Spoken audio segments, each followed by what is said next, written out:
And that's what I watch over. So no, don't care. Absolutely do not care. And if I did care, I would not. I was about to say I'd have myself replaced, but that's not true. I couldn't possibly do that. But it's never happened. In 2 seasons, it hasn't happened. The closest I've ever gotten is when somebody's really, really obnoxious. I kind of hope they don't win, but you know, you get that in any business. Did you have something? So go ahead. We'll just go down the road. I would love your ergonomics, your design, but if you could change the American kitchen from our stove and refrigerator and layout, what would you do? If I could change the layout of the American kitchen, what would I do? I'd put a little metal bar, you know, like the size of your finger, just off the floor on brackets running all the way down 2 sides, where the cooktop and the main counter is, and then where the sink is, so that we could chain our children to it. Because in America, kids used to work, you know, for their food and stuff, and people used to have children, like work the farm and stuff, and now it seems like by and large we become slaves to our kids, and we're, you know, cooking them blah blah blah, and I really think that they should be in there slaving to make me dinner. My goal in teaching kids how to cook is that by the time a kid is 13 years old, there is no excuse for them not actually preparing the entire Thanksgiving meal by themselves. I mean, what are they doing? So yeah, I think the little chain bar, it'd be like in Roman galleys, you know, where they have the rowers chained to it. That's what I would do. Yes, sir. You're sort of standing up so nicely.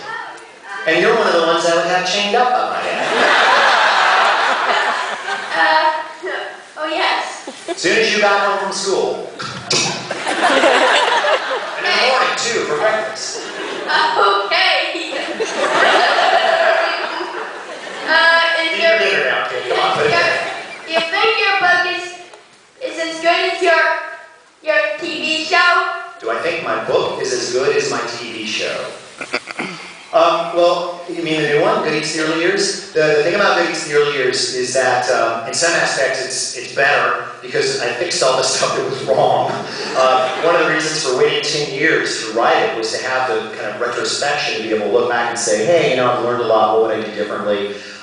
We took every single application, recipe if you like, and we looked back through the records of what people have written to us about them, you know, and feedback. And anytime that we had more than about 5% complaint rate, we went back and really redesigned the dish, because I never assume that it's because someone on the user end did something wrong. I assume that it's a badly designed recipe, which it usually is. Usually there's some little, this is why professional chefs very often are the worst recipe writers, because they assume a laundry list of skills that anybody in a professional kitchen would or should have. It's very different when you're dealing with home cooks. So we went back and repaired, made changes, simplified, modified, and the recipes are written in a much more user-friendly way. So I would say that the book, I mean, I wouldn't want to watch it for half an hour, you know, I would just sit there. So it would make very good TV. I think that if you like Good Eats, you will really like the book a great deal. And at 3.8 pounds, let's face it, it has to be important because it's heavy. Anyone else? We have time for a little bit more. You know, so with beard. I hope that's a man. Yes. What is the kind of process in Good Eats from episode conception to production? Like, how long does it take? What steps? It takes for bloody ever, and it's painful. The making of Good Eats never stops. We are always in development. We're always in research, and we're always providing. Always. I mean, there are very few days that I don't actually write something on that show. We only make 20 a year, but each one amasses a couple hundred pages of research, probably 3 solid weeks of recipe development, testing, and then the actual writing part, because it's written in a screenplay form. It's written word for word, so 21 to 22 pages of finished scripts so that everybody can work and build and costumes and all that. So it's never ending. We shoot 3 times a year, but during that time, it never stops. It hasn't stopped for 10 years, which is why I'm tired. Yes, ma'am. Do you have a number of seasons that you want to do for Good Eats, or are you just going to keep going until Food Network cuts you off? I will not do do I have a number of seasons that I want to continue doing Good Eats, or am I just going to wait for them to put me out of somebody's misery? Number one, I will put the bullet in the head of Good Eats. Food Network will not.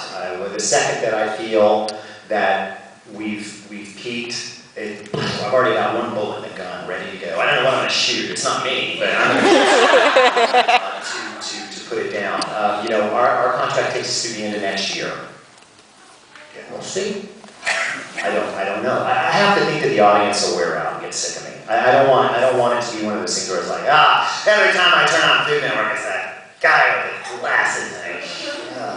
When that happens, it's time to go. Time to take the walk in the woods from which you do not return. The big problem, I have no freaking idea what I will do after that. Yes, sir. As it becomes more mainstream, have you thought about doing any shows on the new molecular techniques like sodium alginate, spherification, things like that? You feel good just saying that, right, don't you? Methyl cellulose. I mean, side effects. Yeah. I admire molecular astronomy and as a science fan, but I don't wake up, in the middle of the night and say, wow, I wish I had some Cure Juice caviar. And, and if I had some meat glue, I'd, pack a few shrimp together and make a wiener out of it.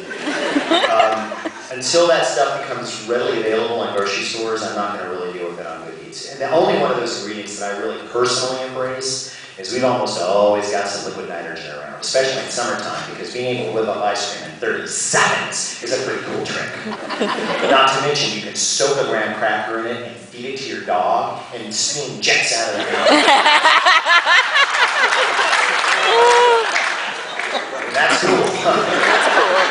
But, the rest of it, it's like, oh, wow, I'm going to run down to the store for some agar-agar, and, I think that is cutting edge stuff. I personally, as an eater, don't enjoy it very much. You know what? I would just soon eat food. And I'm not very much into the theater of food. I don't want to go sit someplace for 6 hours and be stunned by somebody's cleverness.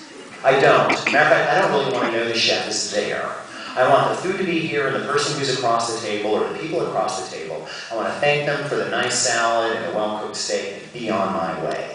I just don't want to be amazed. It's not Cirque du frickin' Soleil, That's just me. Yes, you ma'am in the teal sweatery thing there. Do you have any favorite food writers, and what books do you think? I have one favorite food writer and only one. That would be John Thorne, who wrote Outlaw Cook. And Mouth Wide Open. He's the guy that his writings got me into this business. I would not be where I am if he hadn't written what he wrote. He's the only. That's it. Kenneth K. Fisher, she's dead, but he's not. Those would be the two. Everybody else is not even in the same classroom. Yes, ma'am.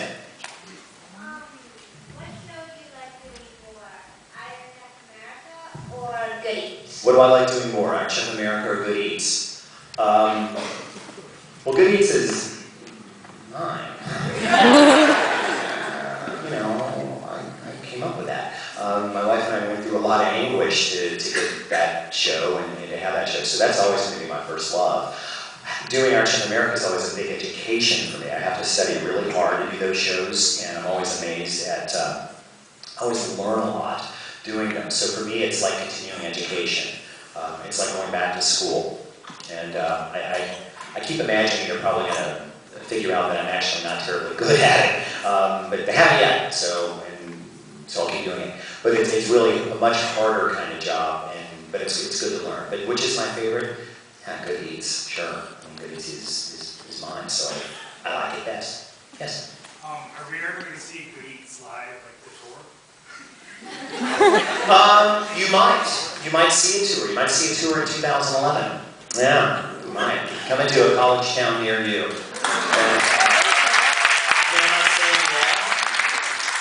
But see, I'm not gonna do it until I can afford a jet.